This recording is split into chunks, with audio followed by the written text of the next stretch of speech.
Hi everyone, good evening. Welcome to Chrystallis Live, Chrystallis Conversations. Good evening, good evening. My name is Kemi Oguleye, and I am the host of Chrystallis Conversations. I'm really excited to be here today, to be back. It's been a while. Chrystallis, we've been off, should I say off air, since February of this year. So it's been 3 months. I haven't had a show. I haven't had an Instagram live show in 3 months. There's been so much going on. Those of you who follow me on Chrystallis Conversations will know about the fire in my home in February, and after that we had to move. And so it's just taken me a while to settle down and, just moved into this new place, just getting settled. And I'm now feeling ready to get back to it. And I'm, this is the first episode since I've come back. And this is, what a way to start. This episode today is loaded. I am so, anyway, I don't want to get too much I don't want to preempt myself too much, but it's a loaded one. I'm sure it's a deep one, and I'm sure it's probably going to be one of the most impactful episodes I've had to date. So, I'm so happy. Thank you to everyone who's joined. Just going to give people a couple more minutes to come in, and then I see Tiwa is here already. Tiwa, please send a notification so that I can add you to the live in a minute or two. Just waiting for more people to join, and then we'll get started. How's everyone doing? I see so many new faces in the house today. Thank you all for joining. I'm trying to adjust my light a little bit. How's my light looking? Can everybody hear me? If you can hear me, please wave. Let me know. Sometimes with this live Instagram live things, it kind of feels like you're talking to yourself. So please, if you can hear me, just give me a wave. Let me know you can hear me live and that my sound is good. Hi, Sister Bomi. Hi, my cousin Wale is in the house. Hi, Funke. Tiwa, I see your request, so I will add you in a moment. Hi, Auntie Yinka. Hi, my sister Talani. Hi, sis. Hi, Sister Tokumo. All right, everyone can hear me. Okay, so hi, Faye. Hi, Joy. Thank you to everyone for joining. I'm going to be adding Tiwa and her mom in just one moment. Hi, Auntie Duni. Hi, Omoyemi. Hello. Okay, so it's 7:05. Let's start.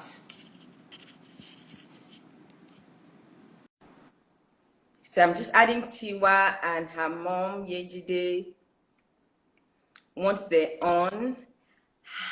Hello. Hi, Auntie. Hi, Tiwa. Hi, Sister Yejide. Please, can you come closer together so we can see both your faces? Yes, sure. Sorry. Okay, so. Okay. Hi, Sister. Closer. Okay, so I think that's probably the best. Sister Dele, hi. Oh, hi. Okay, this is better. Mm-hmm. Yes. Hello, Tiwa. Hello, Yejide. Hello. So much. Thank you so much. First of all, I've got to just say thank you to both of you for agreeing to do this. I think it's the height of courage, not just to go through what you've gone through and to survive and to thrive, but to decide that you're going to share your experience, your story with other people, so that other people can be encouraged as well. So many people are going through these things, and we all know we come from a society where there's a lot of stigma around the issue of mental health. Generally, we are secretive. No matter what's going on, you are told don't talk about it, don't share, don't speak. And personally, I think that's what is.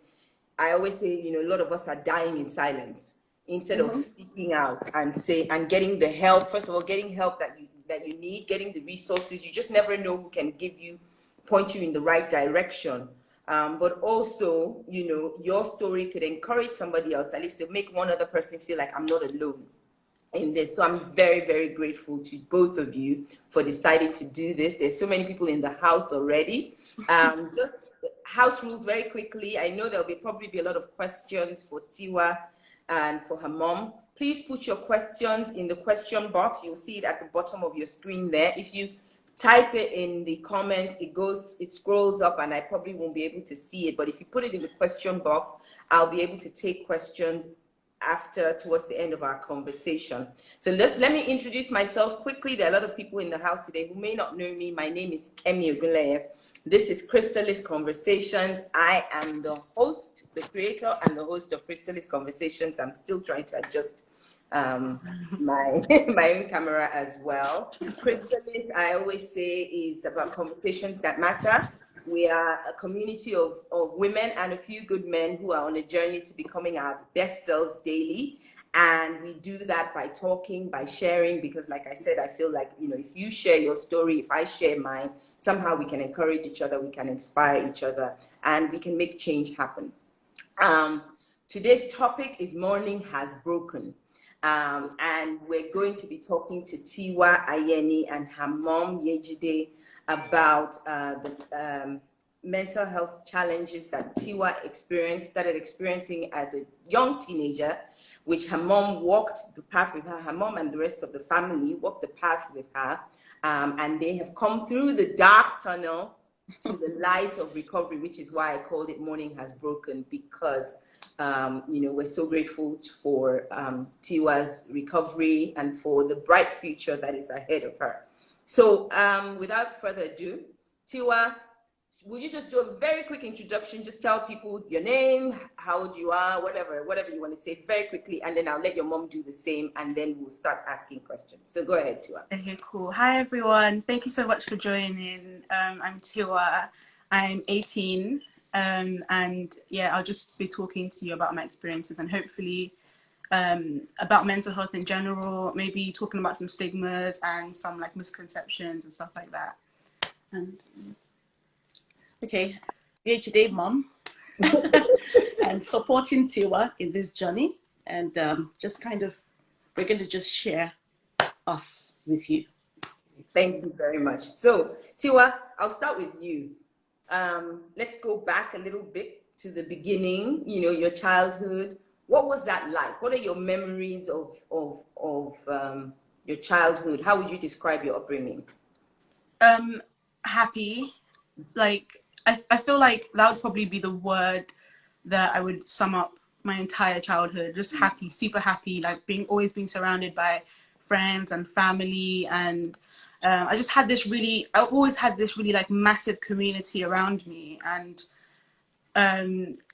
yeah, that's honestly what it was. I'd say it was like a typically good childhood. I enjoyed everything. I was a happy child. I loved school. What school did you go to? I went to Grange, which I'm sure a lot of people here will be familiar with. And that school as well. Grange too was like a family, was like a community. Still friends with all my sisters from there now. So, my childhood was great. Yeah. Okay. So you said you spoke about it being a happy childhood. What are some of your happiest memories? Did you say one or two, happy memories? Siblings, parents, friends? Sorry, one sec. That's okay. We never get calls on this landline. The one time. I don't think I've heard a landline ring. Take it off the hook. It is? Mm. Yeah. And it went right there. Yeah. Okay. Sorry. Okay. So that is the question, Tiwa. Yes, please. Okay. So I said, when you were describing your childhood, you said it was a happy childhood. So I was asking you, what are some of the happiest memories, some things you can think of? Probably, okay, so Grange was great. Like, honestly, I feel like I don't really have many bad words to say about the school.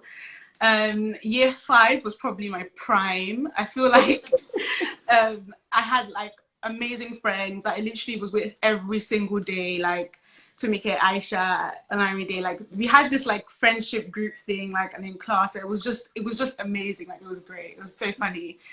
And also probably my siblings and I feel like, okay, so with my family, there was the family and there was always the extended family.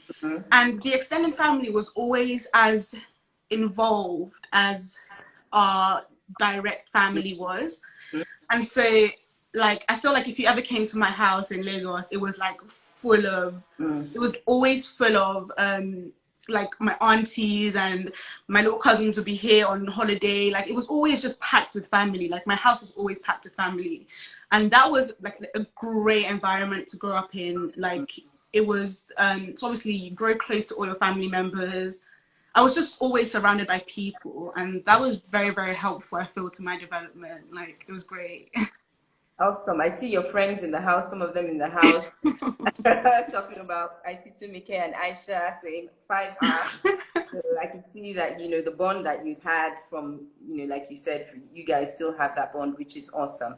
So, but, you know, you've spoken about a very happy childhood, happy memories, all of that. But looking back now, was there anything about maybe your personality or your disposition, even early on then, that now in retrospect, that you can say maybe suggested that you might have a predisposition to any kind of mental health or emotional health struggles? So it's such a difficult one, because I feel like sometimes I'm like, well, was this because of this, or was this just what any child would go through, like, growing up? So, but I've always been what people would probably describe as sensitive. I've always been that sensitive kid. Like, if my mom would tell you, I didn't even need someone to tell me off. Like, just give me a look and I'll start crying. Like, Yes. I was so emotional. I was, I hated getting told off. You know, I was just a kid like that. But at the same time, you know, looking back, I would get really, really anxious if there was like an assembly the next day and if I had to walk up and get like an award, rather than feeling excited, I'd be like dreading it. Like, oh my gosh, what if I fall? What if, like, so it was this, like, rather than being like excited for my accomplishments and for, you know, for this thing, I was just so nervous for the little things leading up to it. Yeah, right. And so that's probably when, you know, the anxiety, like, but at the same time, it's hard to weigh what was just you being a normal kid and what was, yeah, for sure.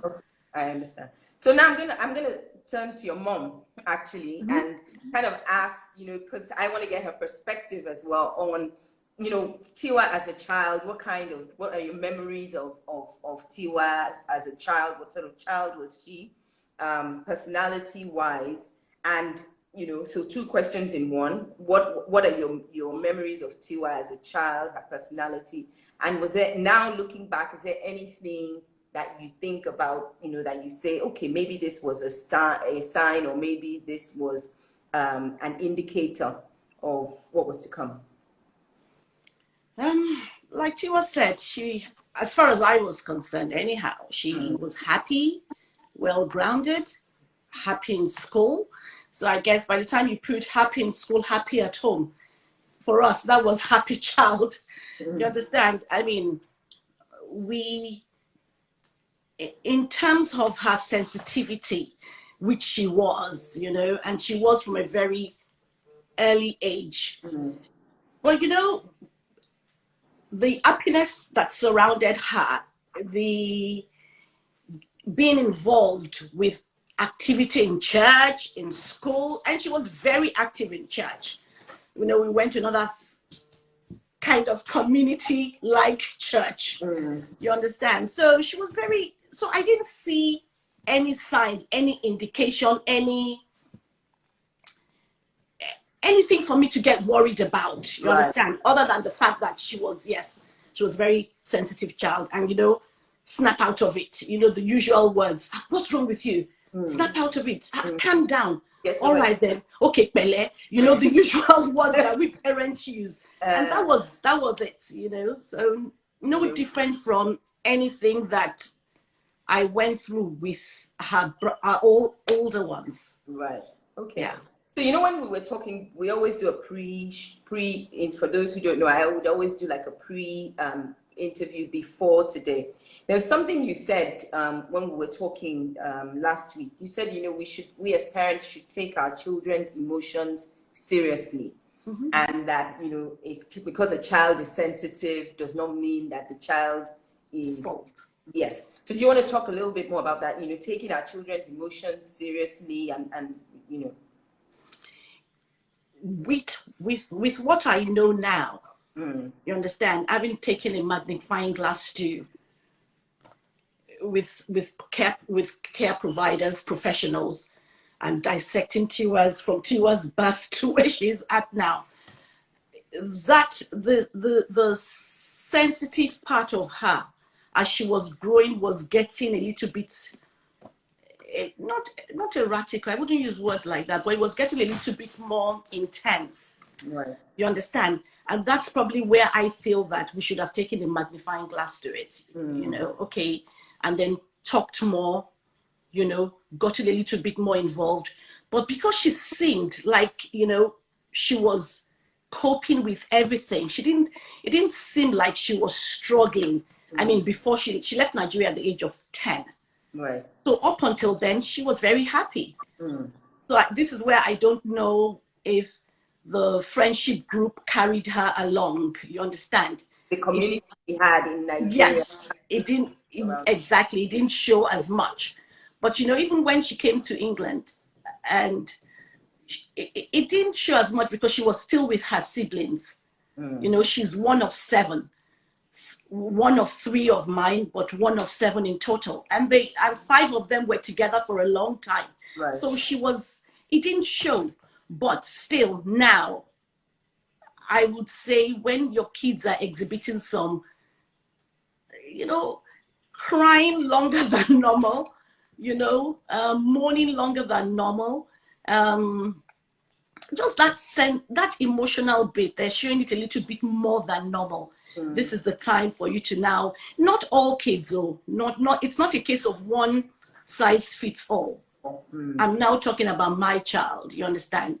That this is the time for you to now take that. I felt that we should have, and it's only like maybe the last 2 years I can say that, oh, okay, that makes sense. Oh, okay, you understand. Okay, good.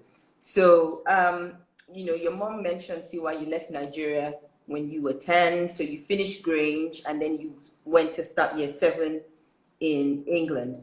So, and she says, you know, you seem fine, but I want to get from your perspective, after you left Nigeria and you went to start, you started boarding school. Yeah. What was that experience like? And when would you say that you really started to struggle or started to feel like you were struggling with your mental health? Okay, so when I first moved, I loved it. I felt like I was on a high. Like, I literally would be like, oh my God, tell me where, Shani, like, we're here, I'm here. Like, I felt like my life was a movie. Like, I was loving the whole thing. I loved boarding school. It was so much fun. I did have moments where I was like, whoa. I think it's such a big change, and nothing can really prepare you for, like, even things like, I used to be like in a classroom and look around and be like, oh my gosh, everyone here is white. Like, I was in a school in Grange, and every person in my class, most people in my class were black, and I'm suddenly in England with only white people around me. Like, that was such a massive change, and it took me a while to actually realize, like, whoa, like, I'm suddenly kind of the odd one out, kind of. Had my siblings there, so it helped me enormously to settle in. It was great in that sense. I probably started to struggle when I was about 12, 13. I'd say more 13. So about year 9. It's hard to sort of think of a clear trigger now, because it's kind of like seems like a sort of distant memory now. So it's difficult to like point a finger. I can't really say it was because of this. But that was when I first recognized that I was like going through something that was different to just feeling sad and then feeling happy. Like, it was different to other people's like normal emotions. And what was some of the things that you were going through at that time?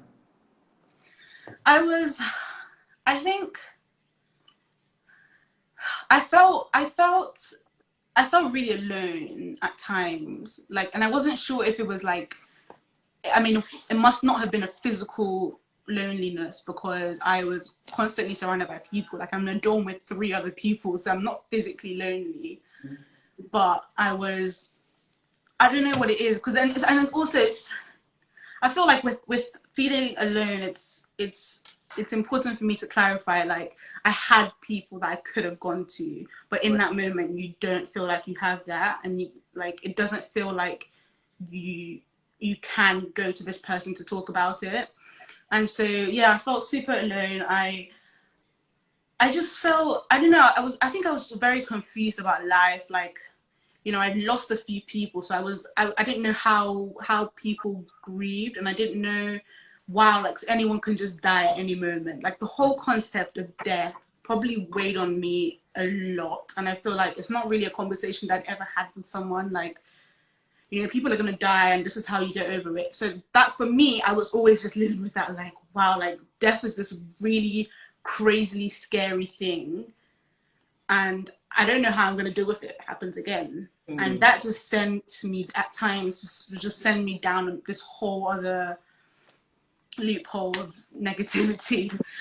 You know, like self-esteem issues, nothing in particular, but just in general, I guess, teenagers, you know. Yeah. So, you know, you were going through all these things, which, like you said, you know, differentiating or starting to understand that, you know, this isn't just normal sadness or normal loneliness. There's something more, there's something deeper, there's something more intense going on here. You know, and again, I know that it's difficult to draw like a linear timeline, but if you can just sort of take us through the journey of, okay, I'm really having challenges here, or I'm really struggling here. How would you say, okay, it started this way? What were some of the things that really started to happen, or that you started to do, or some behaviors that you started to exhibit? What was the sort of journey, and how did that progress into an official diagnosis?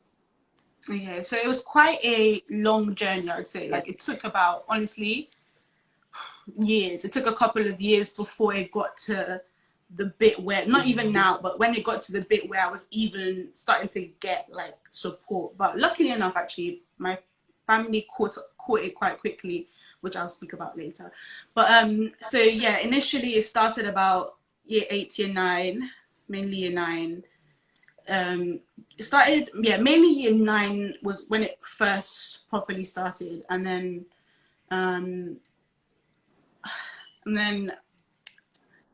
but it was like kind of, I don't want to say off and on, but I had really difficult times, and then you know, I was still coping with stuff. I was still coping. I was like fine in the sense where I was coping and Going to school, you were doing your yes, classes, functioning normally. exactly. So it was not affecting my living at this point whatsoever. It was just something that was difficult on the side. Right. So then when I got to about year 10, my mum sort of found out / realized that I was really starting to struggle. But it was very difficult at the time because to get proper mental health treatment, right, you need to, I mean, it's way more helpful if you're in a stable place. And I was going from London to Somerset because I was in boarding. So when I was here for half term, you know, it was very hard for me to actually get registered with the mental health service and stuff like that. So because you my lived mom, in places, you lived in yeah, Somerset in term time, and you lived in London in during the holidays. yes, exactly. So my mom like realized that things had gotten bad when I was about 15. And she took me to the GP, the doctor, and he referred me to a service for like children and adolescents. But at this point, I couldn't have my assessment because the next week I had exams in Somerset. So we just basically, you know, it kept swapping between Somerset cams and London cams. And so before I knew it, I'd already been in year 11. So I finished year 11. I decided that I wanted to come back to London, like for school in general. Like I wanted to be a day student and live in London. And from then, my mental health really took it started to get really, really bad, to the point where it affected my schooling quite a lot, which was difficult because I liked school. I've always kind of liked school, and I worked kind of hard to be in the school that I was. And so to have this opportunity that I really, really wanted, and then feel like my head wasn't in it, was really frustrating for me. Because I'm like, I really want to be in this school. It's amazing academically, but at the same time, I'm not even in this right place at all. Right. So unfortunately, it took me, you know, to actually get an official diagnosis and to get an official diagnosis and to start to get help. It was late. Right. And so things had already gotten to the worst before I could actually know before we could know what was wrong with me and where to go from there. It had already gotten to, the decline was in a couple of months, and before we knew it, like, you know, bang. So Tiwa, I'm going to ask you to clarify something, and then I'm going to ask your mom for her perspective on what you've just said, because I want to hear your mom's perspective. But in when you were still in Somerset, before you moved in year 11 to day school in London, were there some, you know, you said it wasn't so bad, but there were some things. Was there anything that was going on with you? Was there what were some of the maybe things that you were doing, but that you felt you had under control? Was there some stuff that you were doing that was already sort of like, if anybody knew, they would be worried about? Yeah, so I've actually been quite hesitant to talk about this like on the internet, but I do want to be relatively transparent, and I do want to help people, and I'm trying not to. I've been self-harming for a few years. So I've been self-harming from year 9 up until, like, off and on up until year 11, and it had been like this way to sort of control my emotions. You know, I kind of I think I kind of started to think and believe that was what you did when you felt sad, and so it was a completely obviously inaccurate representation of what you're meant to do when you're feeling sad. But that was just what my brain, absolutely. And so that was, and I feel like not many people might know this, but with things like, you know, recreational drugs and stuff like that, you get, your brain will release endorphins. And that's the same thing with self-harming. So when you self-harm, your brain may release endorphins, and so you get like a high out of it. And so in that time and in that moment, it might make you feel better, but in the long run, it's doing so much harm and so much difference. And so I'm like, you know, having a great time with my friends at school, and having this, but at the same time, when I feel my emotions get into this is what I'm doing at the same time. And I feel like if people had, like, my mum found out about it relatively late, and that was probably like this really big warning sign that it would have been to everyone. Thank you. I thank you for it. I just want to pause there and just say thank you to you, because I know it must be really tough to talk about this openly, and to, you know, to be transparent about this. So thank you so much for your bravery, and also just for loving other people enough to be able to say, I will share my story if this will help somebody. Thank you. You know, someone says, I'm listening here with my daughter. There's so many people here who have teenagers, young children, some, you know, preteens and teenagers who are drawing so much from you sharing. So thank you, Tiwa.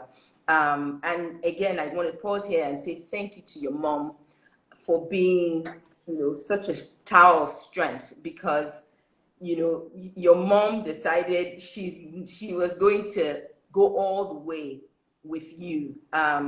She found out about this and she brought the strength of a mother and decided, I'm going to carry this child on my back, on my head, until there was solution. There's solution. And so, Sister Yejide, I'm going to come back to you now to get your perspective. Tiwa says when you found out, you swung into action, you took her to the GP. How did you, first of all, find out? And how did you, what were your emotions, or what were you as a mother experiencing? What did you find out? How did you find out? What did you experience, and what did you decide to do? So many questions there for you. So Tiwa was, I think in year 9 or 10 when I found out. My sister had called me. I'd come to London, and my sister just sat me down and said, look, I've got to explain this to you. You've got to toughen up. You've got to be this. You've got to be that. I said, what is it? Kilo Shele, what is it? So she said, Tiwa had been self-harming. I said, what is that? What does that mean? So she now explained. I said, but Tiwa is scared she doesn't like taking medication. She's scared of her shadow. She's, how would she take something? How does she do? What does she do? And that was a very tough pill to swallow when it was explained to me, So I spoke to Tiwa, I got hold of her. I think I'm not sure. I went to Somerset. We sat down and she promised she wasn't going to do it again. She explained, and I actually left very convinced that that was it. She wasn't going to do that anymore, because we were pretty close, and she's not a child. She's one child that has always been honest with her, true to herself with me. So I didn't expect anything. I didn't even think anything of it. That was it. It was done deal. We had spoken about it, and that was it. That's done. Yes. And then I don't know what happened this particular, and I'm not a nosy mother. I don't check my children's phones. I respect their space. If I'm going to do anything, I will tell them that I'm going to do. And if you guys leave, I'm going to check your room. You understand? But this day in particular, I don't know what I went to do in Tiwa's room. I think we had done some ironing. I went to put some stuff away. And I found a note. And that was very distressing for me. I'm not going to go into when I say you find a note. I think that Tiwa had written? A note Tiwa had written. Right. And that was very tough. So by this time, I didn't even call her. I didn't say anything to her. I called my GP first. And I said, look, I've got this situation on my hands. What do I do? This is the situation. And fortunately enough, you don't always get that support with GPs normally. But because she was a minor, they kind of put things into motion quickly.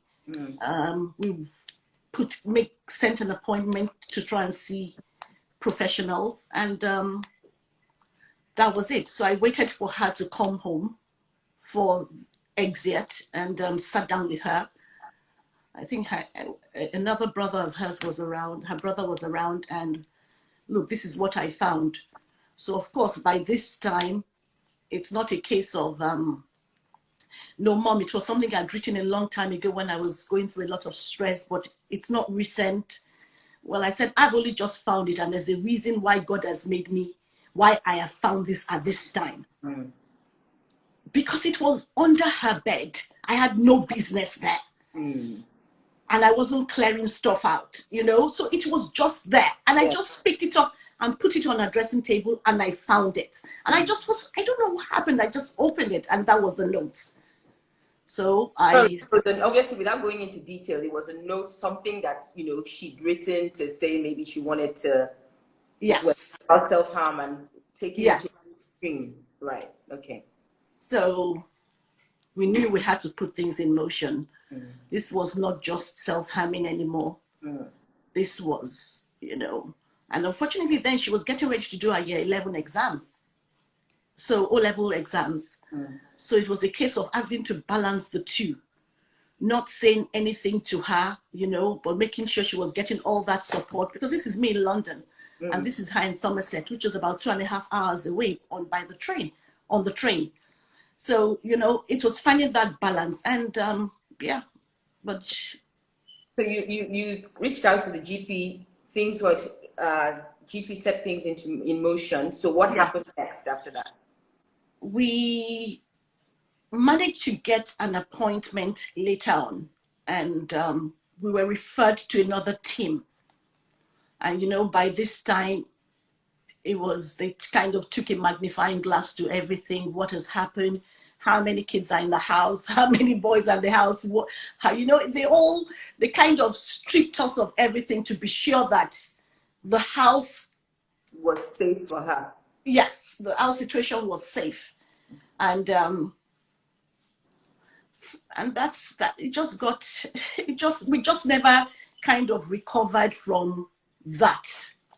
Okay. So, Tiwa, now your mom has found this note that you've written. Your mom has set, you know, things in motion. I want to ask you, while we're still talking about the journey and getting into, you know, what happened next, when your mom has now found this note, how did that make you feel when she, you know, sort of talked to you about what she'd found? And how did the support of your mom, or having your mom in your life, in your corner, how did that help you? And what other support did you have? And what was the importance of that to your recovery?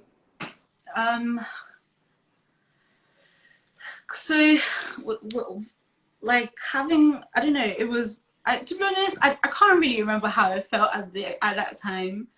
But I don't remember it being like a particularly intimidating conversation. I think she was pretty relaxed actually.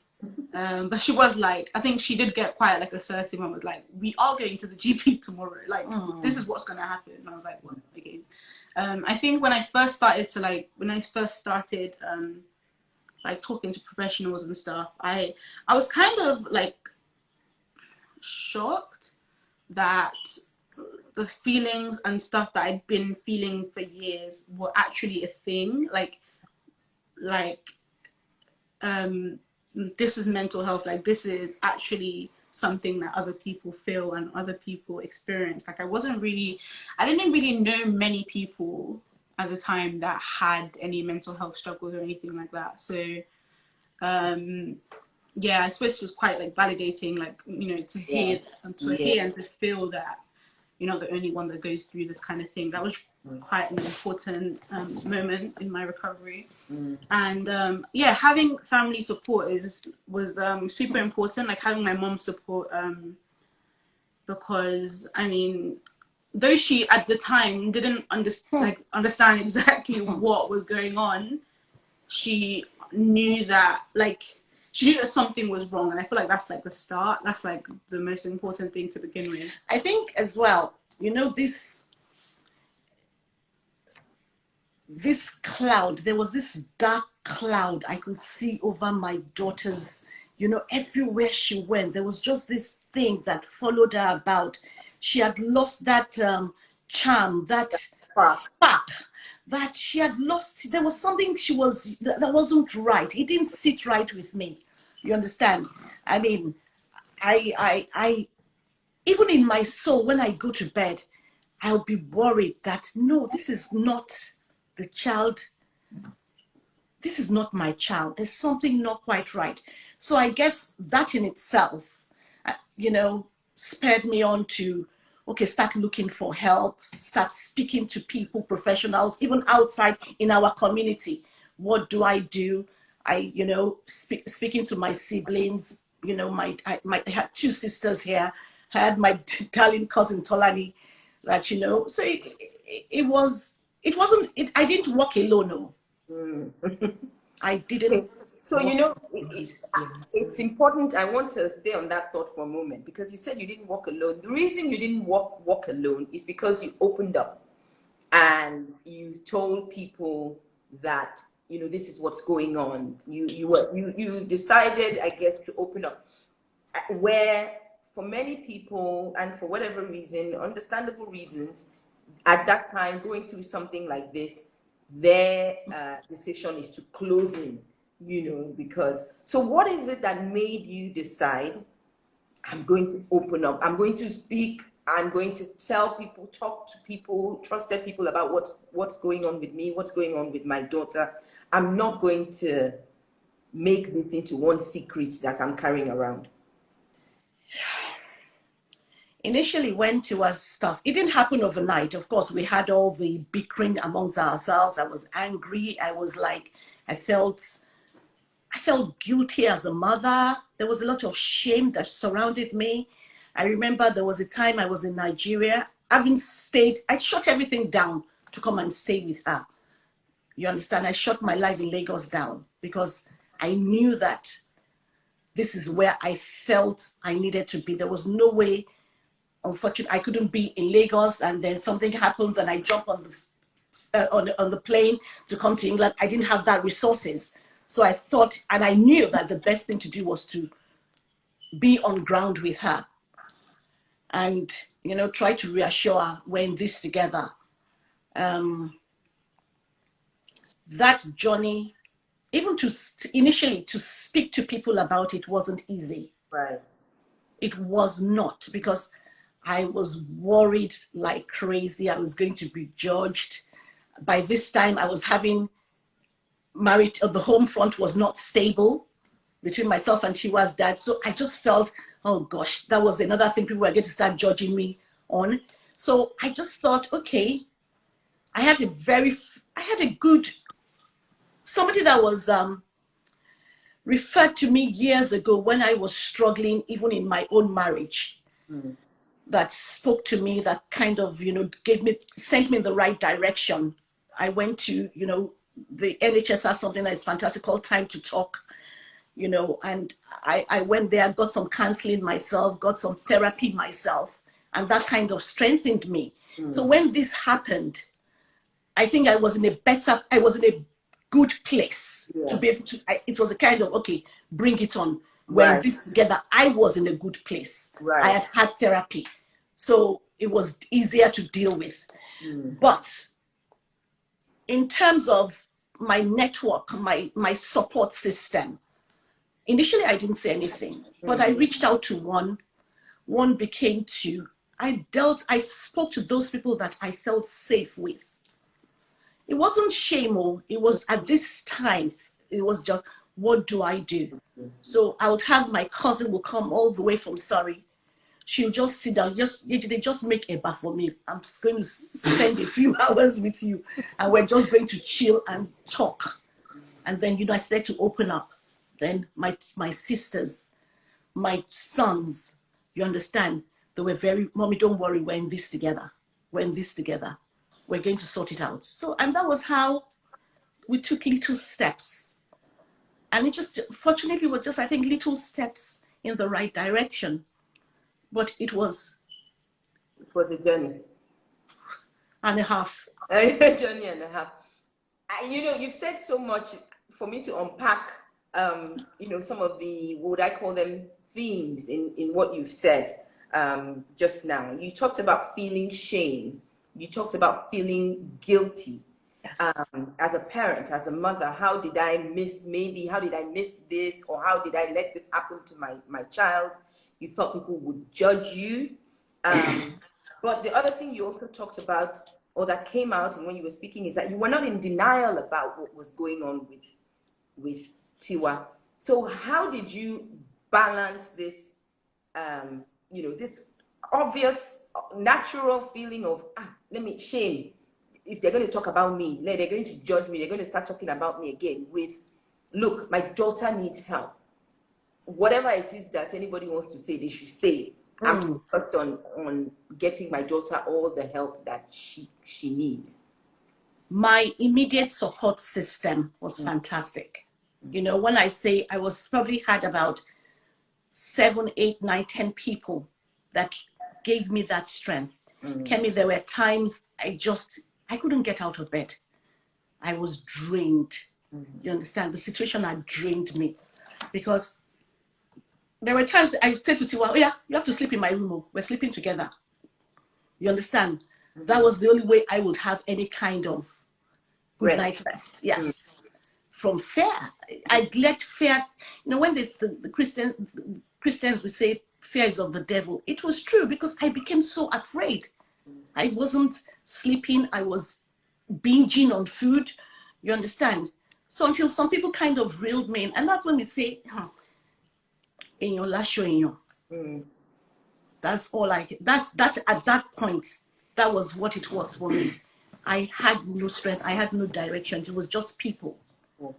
People that I felt safe with, that knew myself, knew me, knew Tiwa, knew our setting, and just thought, this is not right, you understand? And they stood, no questions asked, just were there, stood. And just, if you need me, I'm here for you. The power of a support system. I mean, we can't overstate having a network, a support system of people who will stand for you when you cannot stand, people who will carry you when you cannot walk. And as people were doing that for you, you were in turn able to do that. Yes. So Tiwa, you know, your mom obviously was your first support system. You had your siblings, your parents, I mean, your dad as well, your siblings and extended family, but your mom was there for you. Well, I'll let you tell me the ways in which your mom was there for you.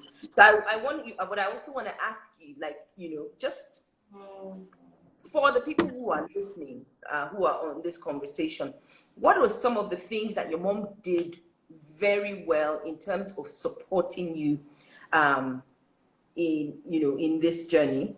And maybe what are some things that you think maybe she could have done better, if anything? So I'll start with what I think she could have done better. Well, this is something that's actually changed over time. So she was talking a lot about like her community and her support system. And I remember at the time, there was nothing that irritated and annoyed me more than the fact that my mom was telling people what was going on. Like, I used to get so angry. Like, I remember we were at an appointment. It was like one of my first appointments with this service. And they gave us both a questionnaire to fill out. And I look over at my mom and she's taken a picture of the questionnaire and sent it to my auntie. I'm like, Mom, what? Like, literally, can't you just do this by yourself? Like, you don't have to tell everyone what's going on every second. And I remember being so angry at her at the time. Like, seriously, like, you don't have to tell my aunties, you don't have to tell everyone what's going on all the time. Like, just keep it to yourself. Exactly. Everybody my business. And that's exactly how I felt. Like, I actually felt like this is my business, but, you know, obviously in hindsight, I guess it stopped me from having shame about it, because I didn't have to like come out to everyone about everything that had happened. And everyone sort of knew, I guess, I want to say how to act around me, like not to act any type of way. Like everyone that was involved in the whole thing, like for bad and for good, they just, I don't know, they were all a part of it. And so it wasn't this big like thing where it was like, oh my gosh, Tiwa's da-da-da-da. Yeah. So, you know, I have this child that I know is sensitive with the mental distress or mental illness, whatever you want to call it. It made it 10 times even, she became even 10 times even more sensitive. Of course. You understand? So I will just, what normally would not even trigger her, will trigger her if she was, you know, in that mood. So we have to be very careful. Yeah, and but I guess one thing that I would say was not just my mom, but everyone like being there. Like I spoke about this briefly in the other conversation I had with Tamika, and it was that a lot of my family and friends and stuff were just there, and they weren't like trying to talk to me about anything that was going on or trying to ask me, you know, what's the matter. They were just physically there. And sometimes just being there and bringing me food and doing just normal stuff with me was like honestly the absolute best thing, because I feel like sometimes when people are struggling, you feel like, okay, you need to be like, are you okay? What's been happening in your head? How can I? But sometimes not everyone needs that. Sometimes all you need is someone to play a game with you, or someone to listen to music with you, someone to sit with you and talk about stupid things. And that was what I needed a lot of the time. Like, especially because at that time, what I was doing a majority of the time, like literally all day, is like therapy and talking to professionals and doing this and doing that. My whole life was about mental health. And so I wanted every little moment that I had out of that to be not about that. I wanted to like do something completely different. And that's something that my family and friends did so well, was to just be themselves around me and allow me to be myself around them as well, and to ignore whatever was going on surrounded, like in our surroundings, and just focus on that moment. That was like probably the most helpful thing that anyone did in that time. So they didn't let your challenges define you. You were still Absolutely. My dad literally, he came to England for like a few months, and every single day, I kid you not, every single day he would go to the salad bar and like pick out salad for both of us in these individual bowls, and he'd be so excited about it. You'd think he'd never eaten salad before. He'd be like, oh Tiwa, look what I found today, like, and we'd literally just sit there and talk about vegetables, and like we'd just be talking about like crazy things, and just he'll just bring me stuff and we'll just be sitting for hours. Like, it was like something that, I don't know, I feel like part of me felt really privileged, because I feel like not many Nigerian dads in particular might do that, like be able to be there for their daughters. And you know, he didn't necessarily always understand. But he was still there, and he still didn't pressure me to talk about it. Like, he was my dad was great as well. He was always just there physically. He was literally visiting me every single day, and there'd be days where I'm like, I don't want to see you, Dad. I would just be like, Dad, I don't want to see you, and he'll just be waiting, and then a staff member will come again and say, your dad is still here. And I'm like, oh my gosh, Dad, go. 2 hours later, your dad told me to give. I'm like, Dad, like literally. So he was always, I don't know, he's not here now, but he was always there for me physically. So Tiwa, you know, your mom spoken about her support system.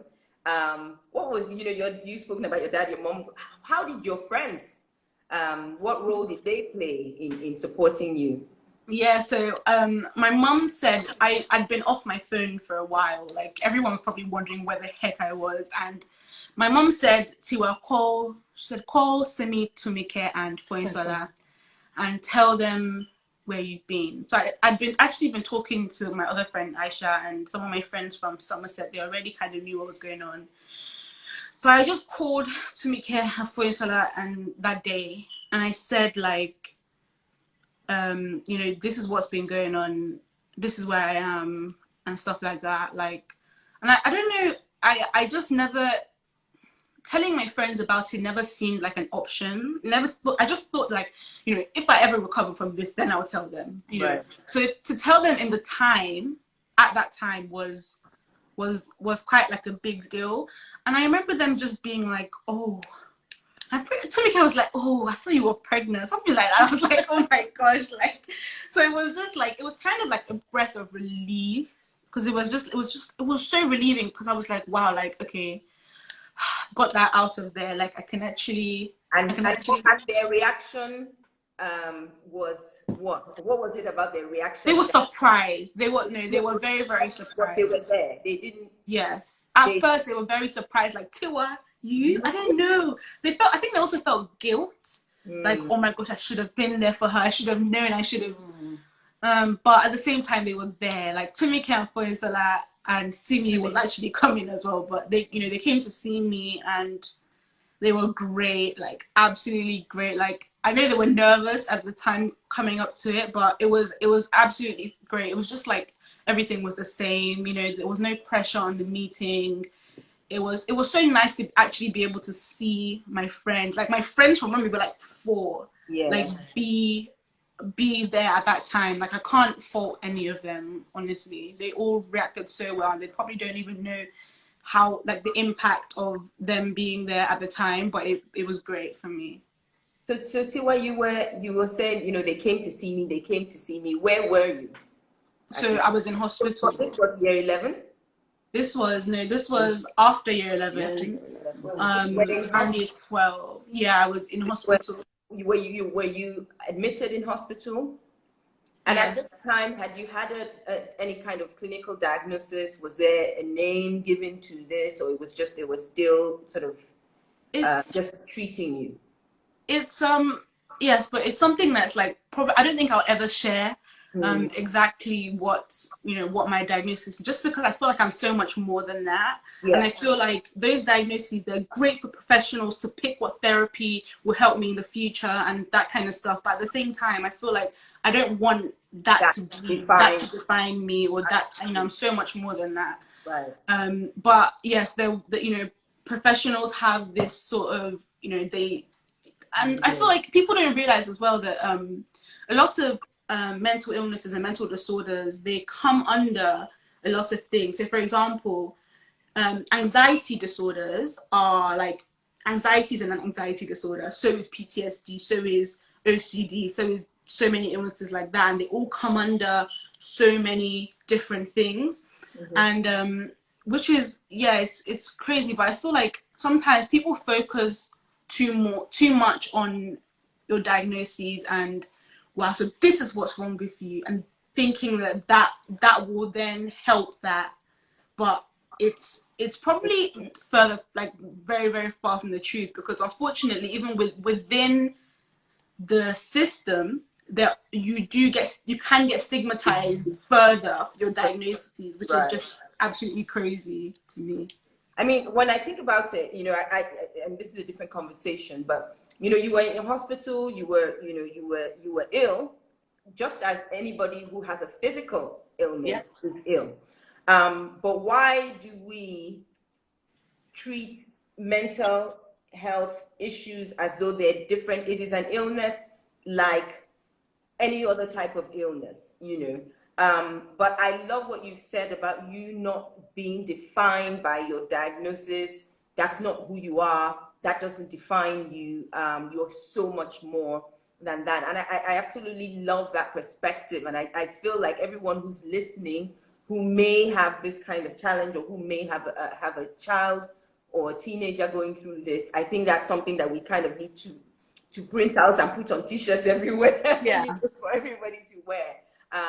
Tiwa, where do you get your strength, your perspective? I don't know. Tell me about what role did your faith play in this? Do you have a belief system? I know sometimes when this type of things happen, you know, some it's like, I bind it, I cast it, I cast it out.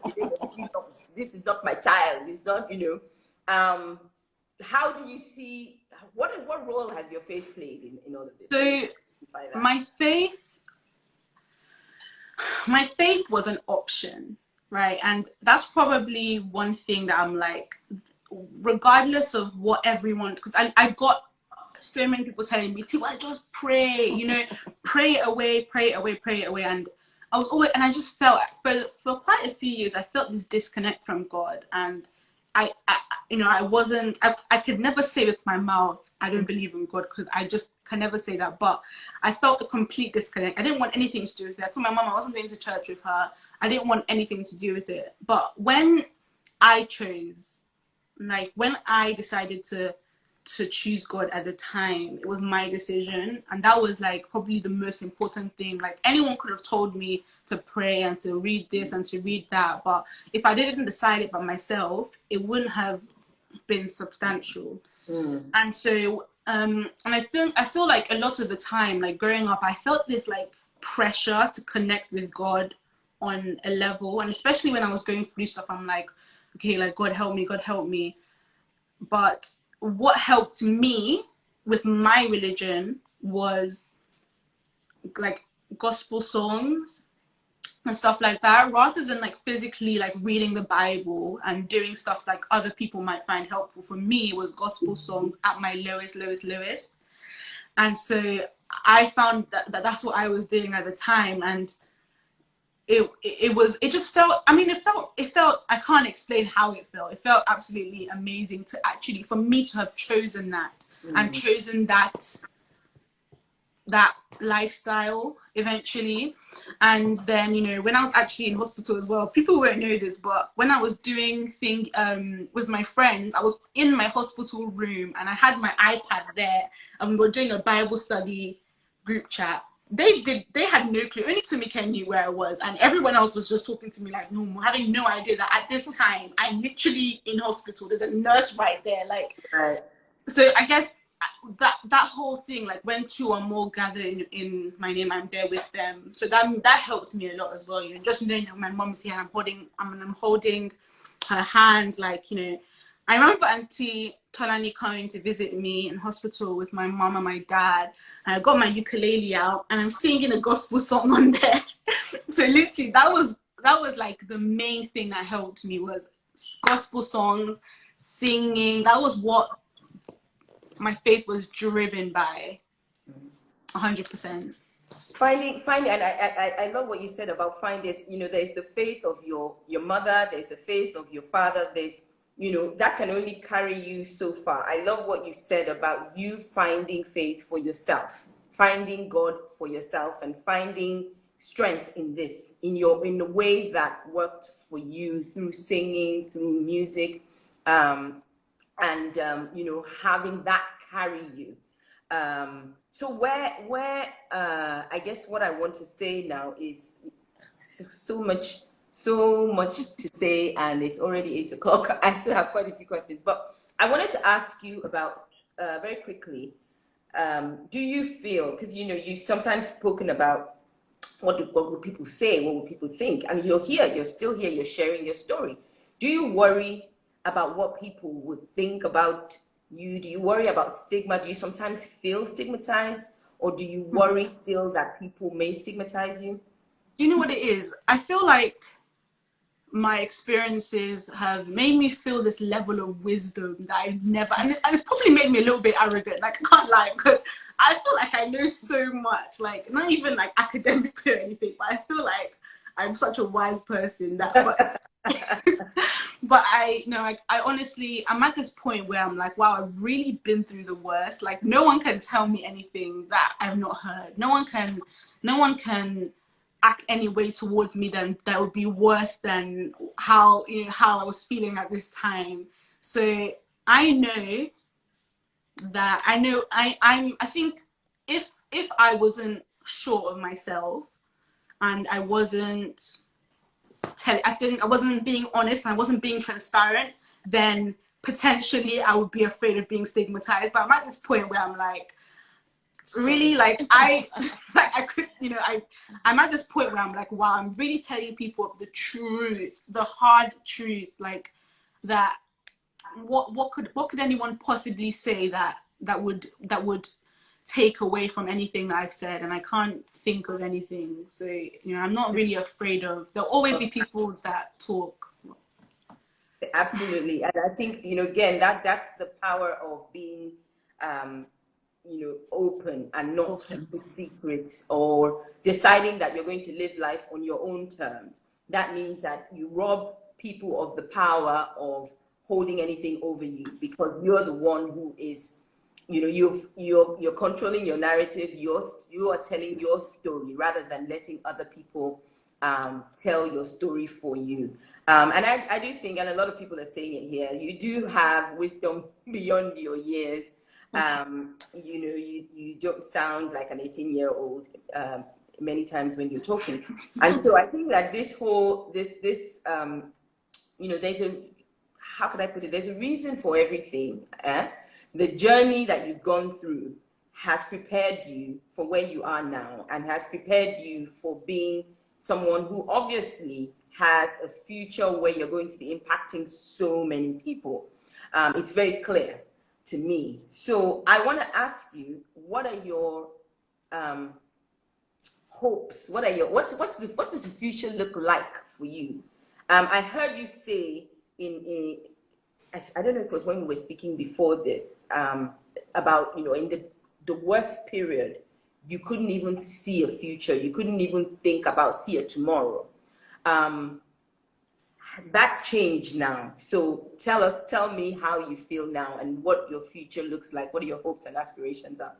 Yeah, firstly, I think it's also important to say that recovery isn't linear, and you know, there's still times where I'm like, Mom, like, I still go through times that I'm like, Mom, I can't do this, and she's like, Tiwa, look how far you've come, you know. But you know, at the moment, I'm going to uni in September, which is something that I honestly never thought. I didn't think I'd ever get to this point, but yeah, I'm going to uni in September to do a course that has such a big place in my heart. I'll be doing English with creative writing, which is something that I absolutely just adore, in a university that I absolutely adore. And so at the same time, you know, I'll still be doing therapy on the side and still trying to get to the place where I want to be in the future. But, you know, I feel like this support system that we've been talking about for the past hour, they're still there now, not just when things were bad. They've still been there on the days where things have been difficult now, and the days where things have been great. And that's so important, like, to be there even when things are great. And so, yeah, I'm just trying to, I guess, be the best version of myself.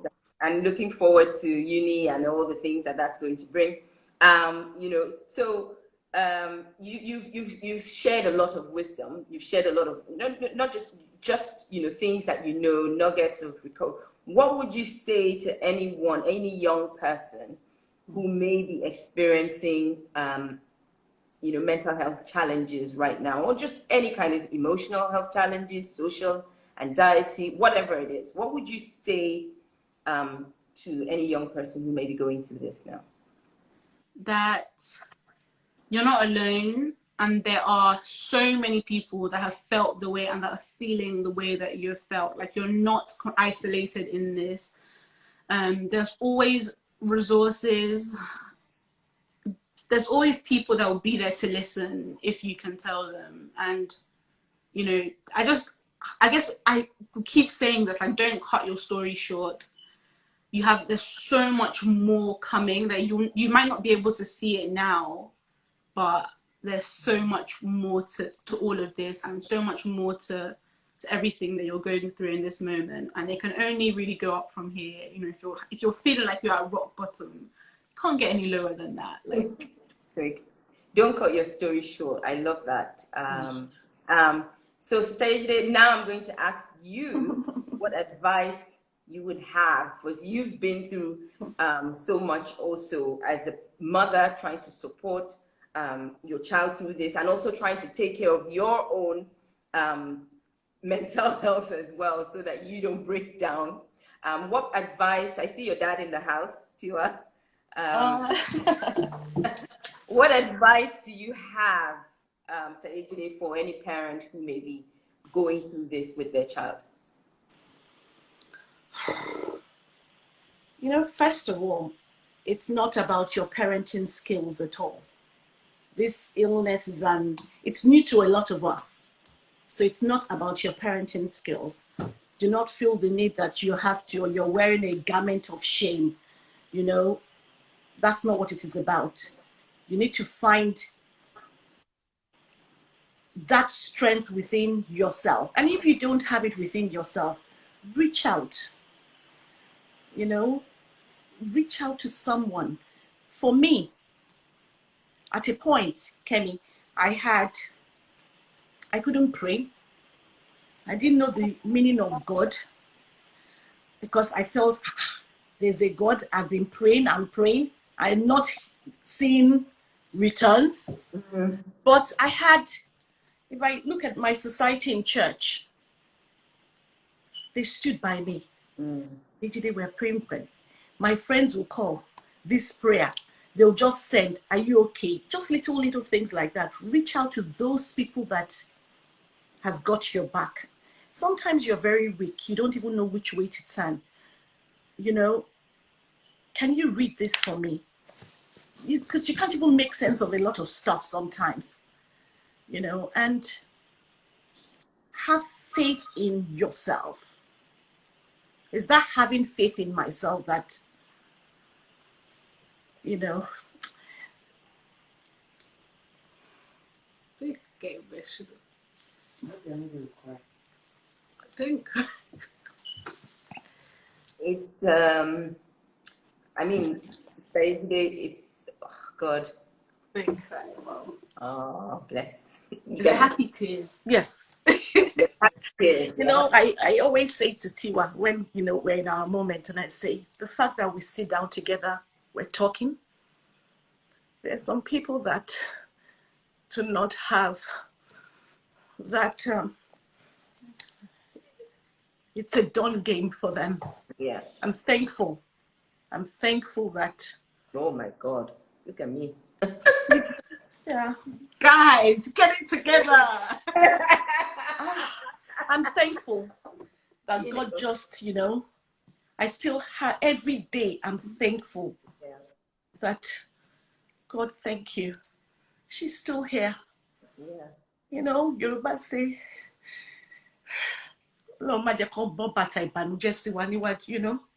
they didn't, that I didn't have to bury my child. Yeah. I mean,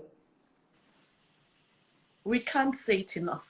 We can't even, I tell you, the people that stood, but we're good. oh God. We're good. There's a dry eye in the house right now. As for all of us who are watching, I think it's the strength. Looking at the bond between you and Tiwa, looking at the strength you're both drawing from each other, how you've supported Tiwa, and look at Tiwa supporting you now. I think it's such a story of encouragement, because I know so many people who are going through this now Yep. with their own children, with their own, and feeling like they're alone. So this is, You're not alone. it's Even Go if you ahead. if you reach out to people like myself and Tiwa, that we're not professionals at all. You know, we're not. I've never done this. We can kind of guide you. You know, tell you a story. A friend of mine came here. Actually, my friend was here. She was spending the weekend with us, Vivian. And another friend of hers came to see her. And, he came and he just sat down casually and was saying how he was struggling with his son. So myself and my friend, we looked at ourselves and said, So I just didn't feel the need. And she was shocked when I started talking about Tiwa. And he said, okay, so what should I do? I said, well, maybe you should start talking. I said, you first drop that Nigerian attitude of get yourself together. You're a young boy. You're this, you're that. First drop that and then go back to him and say, I'm here as your friend first. What do we do? We're in this together. You understand? Oh, what has happened? We are in this together. If we'll take little steps together. For him to come back to me. So I referred him to a doctor that I knew of. And he came back to me and said, I went back to my son that day and I just said, oh boy, we're in this together.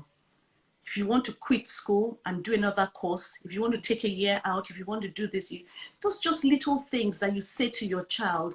And then that thing kind of threw the boy back and he just started to open up to his dad. And I'm struggling with this engineering course. The father said, okay, why don't you try this? He said, okay, let me finish my exams. And there's always a way. It's just we need to talk. We can't judge our kids. I've heard all sorts. I've had people say,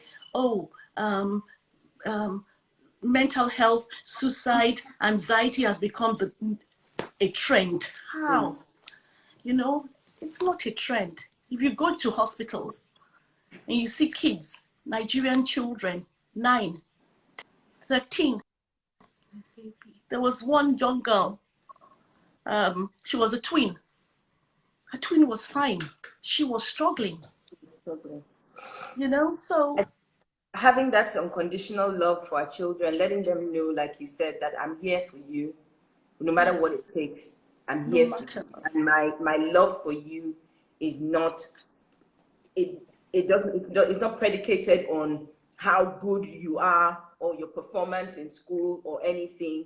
No Yeah. matter what you do, I can never stop loving. I will never stop loving you. So Yeah. I think just for our children to hear that and to know that. And we as parents as well should take that pressure off them. We should stop putting pressure on our kids.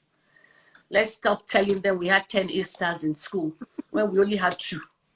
And if you had 10 A stars for real, if they come up with 2, tell them that is fine by you. That's fine. That's fine.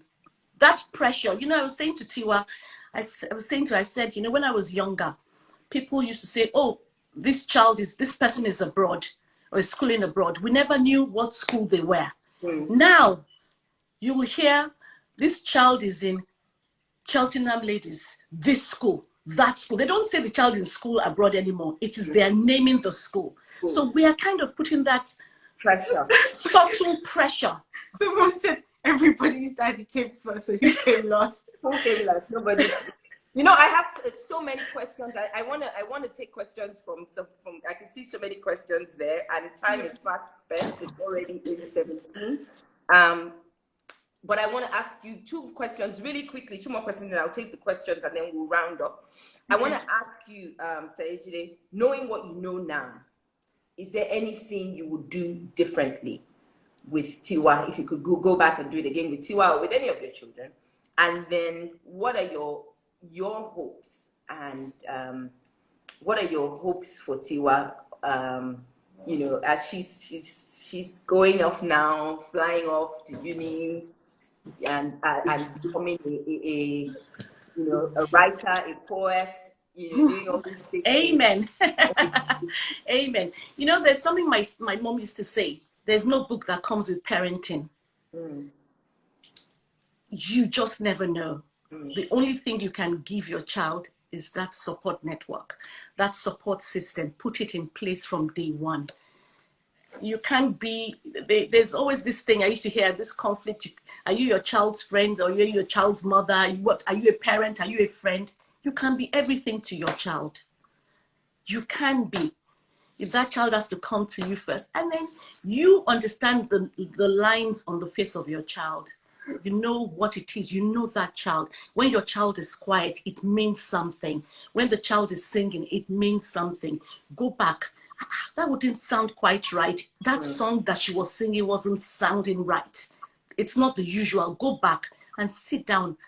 Be non-judgmental. Don't expect anything. If the child said, you've offended me, okay, what did I do? What can I do? What can I do better? I didn't have what I'm going through with Tiwa. Tiwa is the brains of the family. Our 2 other brothers, those ones were happy to get C's and D's. Tiwa wants a little bit more, but there's no pressure. Has never been. I'm not one of those parents. I don't want pressure. I don't put pressure on my kids.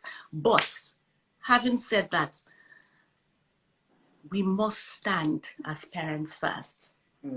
We must stand as parents first. Not as mommy or daddy. I have to go back to your daddy and talk to your daddy. Sometimes daddies don't understand. You understand? Sometimes mommies don't understand. You understand? Whoever is the parent with the most emotional intelligence should be the one that stands and reigns, takes control. With about what, no one knows tomorrow. Right. I've decided that I have no control of what I can't change what I have, how do you say, no control of. Yeah, you can't change what you don't have control over. Control over. I God, keep saying little steps, baby steps. yes, baby steps. And that's the most we can do for our kids. You've done so well. So Tiwa, you are a star. I'm going to take some questions. So here's a question. I just pinned it. What are signs we should look out for in our children, particularly our teenagers? For example, would it be obvious if a child, it cuts it off here, but it says, would it be obvious that a child is self-harming? Either one of you, Yejide, you want to take that question? I think now I can say, so that child, you know, you've seen that child wearing a thin strap dress all summer, and suddenly in the thick of summer is wearing a sweatshirt, you understand? And that child, you can see the mood has changed, you know, just in some very subtle ways. And you know, if you're not sure about anything, reach out to somebody like, how do I broach this? You understand? If you're not sure about how to express it, but it's not a case of, let me see what your hands look like. Let me see, you understand? No, there's certain things you can look out for now that I would, you know, in summer, in the thick of summer, the child is all dressed up with a hoodie and long sleeve sweat, you know, you kind of like, you know. So I guess the short answer is you know your child. So look for things that have changed about that child and that look for things like that. And I guess keep lines of communication open.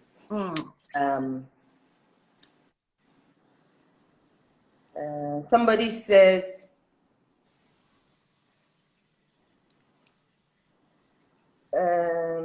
did you have to take Tiwa out of school at any time? Yes.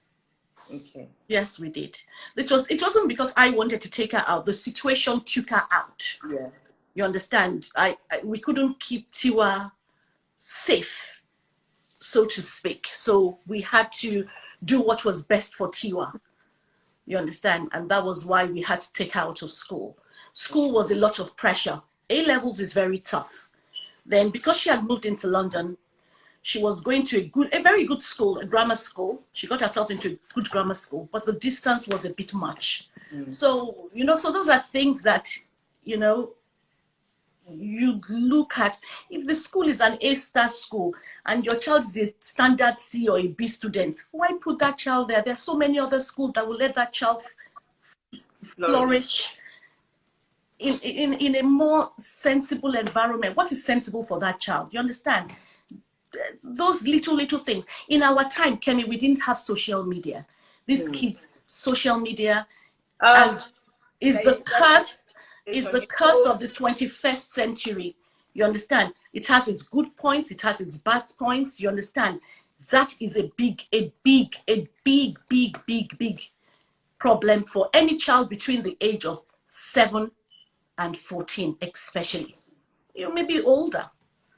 Yeah, you know, we maybe don't older. have time now to delve into what social media is. You spoke about some websites, and like, you know, even my battery on my iPad is running very low. But in our pre-conversation, do you want to talk a little bit about either you or in terms of what parents can look out for? Yes. You and Tiwa, about websites that maybe you know, parents can look out for, or things that, you know, you may, if you find your child on such sites or some things, maybe just something that can give people some information. It's a difficult one, because especially like if you're based in the UK, a lot of like helplines and stuff like that, they are online and on the phone and stuff. So that is where you would also access a lot of helpful information. But there are also very unhelpful information that can be relatively easily accessed on the internet, which shouldn't be on the internet, like, at all. But, you know, like my mom said, like, we're in this sort of time where it's inevitable that will be accessible for your children. And I feel like we were talking about it earlier. My mom said, like, I'm not saying like take your child's phone or take your child's or your child electronics and, you know, say you're not allowed to do that anymore. But I guess it's about building a relationship of trust where you and your parent can mutually agree, right? Mutually sort of decide on. My mom called our broadband person and made them clear anything that possibly could. I cleared everything. I did. I had to, because, you know, there's some sites I didn't know about. I was, you know, you hear about, you know, Pro Anna. There was a site called Pro Anna, and I'm saying, what is Pro Anna? And it's a pro anorexia website. There's some sites that teach children how to tie a noose around their neck. There's some sites that teach them how to be How to bulimia? You were talking about yes, bulimia. yes, to be. Yeah. They call that BB. Is it BB or BI or something? Tiwa is rolling her eyes here. But there are some sites that are just dangerous to young children. So it's, you have the internet. It has its pros and it has its cons. And you, as a parent, you have that power to be able to say, this is as far. I had to call the service provider, break this, cancel this, do this, that, you know, and that is what I had to do. Okay. So, let me see. So the last question I'll take is, okay, this Tiwa, do you feel a lot of anger, and and on top of that, I'm going to ask you, Tiwa, while as you're answering that, how are you taking care of yourself now? What do you're very self-aware, I can tell. What do you do for self-care and to make sure that you're keeping yourself, mentally and emotionally healthy? So I put myself first. I know my triggers. I know situations that are likely to stress me out. And if that means like missing out on the family party, then that's what I'll do. And so, yeah, I try not to put myself in situations that I know will affect me. That'd be like a really like loud situation when I'm not feeling like that on this day. Like I will avoid it and I won't do it just because, yeah, I have to put myself first and I have to know that my well-being is the most important. And what's the other question, actually? The question, I don't want to And anger. That person yes, anger. So, yeah, you I can felt a answer lot of that in like just anger. a round of, huh? Go So ahead. I felt a lot of anger and like irritability. I was very, very irritated by a lot of things. Like, Gosh. and it wasn't like me trying to be rude. Like honestly, I'm not a rude, like, I'm not a rude person. But yeah, I was, yeah, anger was, yeah. And how did you deal with that? I guess in time, I don't know, like in time, you sort of, I don't know how, I guess in time you learn to do like, you just learn on ways to sort of release that energy doing other things, like doing like other activities, or like an opposite sort of reaction to the feeling that you feel, if that makes sense. And that's where therapy I was helps. just going to say that it's Therapy is key. So important. If you can afford to put your child in therapy, please do. There's nothing wrong with it. It's just as easy as taking a child to a specialist. Maybe a child has migraine, to see a migraine specialist or to see a dentist. There's nothing as that is so important. Unfortunately, the world we live in, people probably need it a lot more than we used to. Hi, Uncle Larry. Thank you. So that somebody's asking, and this I'm going to make this the last question. Really, is how she's asked this question a few times. What is your advice to parents who feel guilty about their child who feel guilty about their child's condition? What is your advice? Yes, there's no reason to. You understand? Yes, I have to get up and go somewhere so I can charge this thing. Otherwise, I'm going to lose my iPad. Okay. So okay. I'm still here. I'm listening. There's no reason to feel guilty. That's not. It's just being. You have to now learn to be proactive.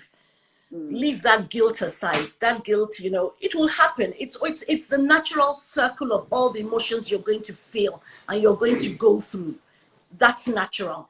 You understand? I questioned myself. I remember even one time I was saying to Tiwa, you tell me what you want. I promise you anything. I'll do it, But that's not what it's about. You get to that point now, all you need to do is, okay, moving on. How do I support? You're going to have all those emotions. You understand? Helplessness, everything is going to boom, boom, boom. But like I said, with the system you put in place, your community, your support system, that starts to ease off. You understand? And it starts to keep you more focused on, you stay focused on, and which is very important, on that child. You understand? You take, you know, let other people handle the other bit for you. And you just stay focused, because that child needs you. Right. And that you're of no use to that child if you're not at your best. Or if you're internalizing guilt and shame. Yes, yes, it's not going to work. And when at least with Tiwa, when she was bad, she didn't want to hear guilt. She didn't want to hear you feeling sorry for yourself. It didn't work. Emotional blackmail, nothing worked. I tried it. You might try it too, and you might be lucky, but it didn't work for us. You know, so I just realized that we had to be very proactive in finding a solution. How do we get out of this? Tiwa, I'll pin up this question. How do you self-regulate when mom is not nearby? Oh, mainly with, I don't know, I do a lot of like reading. I feel like in time, you will learn, like if you're someone that struggles with your emotions and stuff like that, you will learn things that help you and things that work for you. Honestly, little things like, I would not go to someone else's house to spend the night without taking lavender. Like, it grounds me. Like, things like that are so important. Things that may seem little to other people, it's like really, really important for you. So I do a lot of reading. I do a lot of like listening to certain songs or podcasts and stuff like that. But everything is very, very, very specific to the person. And they may not be things like I said, like talking about the issue, but they might just be things that will help you at the time. So a lot of like therapy techniques that you've done in the past is like grounding. So smells, all your senses. So that sound, touch, smell, even things like ice, which might sound very crazy, but in the time if you're feeling really, really overwhelmed and finding it hard to regulate your emotions, you could literally like put your face in a massive bowl of ice water, which actually can be very helpful at times. And stuff like that is like, it might look stupid, but like It works. Yes. So what I'm getting from you, Tiwa, is your self-awareness.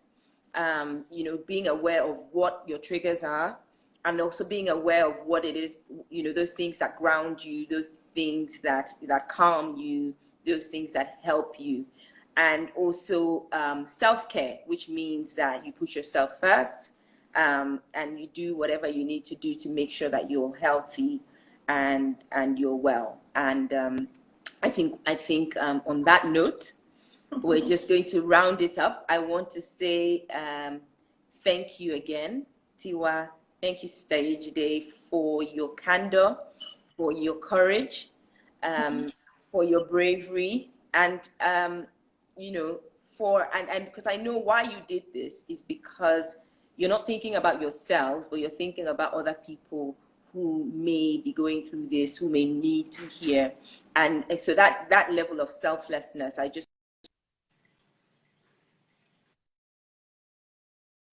and for wanting to just use your story, your experience to help or encourage other people. People have asked where they can get resources. I'll be coming, there'll be another edition in a couple of weeks where I'm going to bring someone who's a professional to come and give us the professional perspective on this. Tiwa is not a professional, neither is her mom. We're not. They've shared their own story, their own experience. But if you feel like you need any help, any support, please reach out to a professional. Reach out to someone who can give you professional help, professional guidance. My name is Kemi Ogunle. I'm the creator and host of Chrystallis Conversations. Follow me at Kemi Ogunle if you're not already doing so.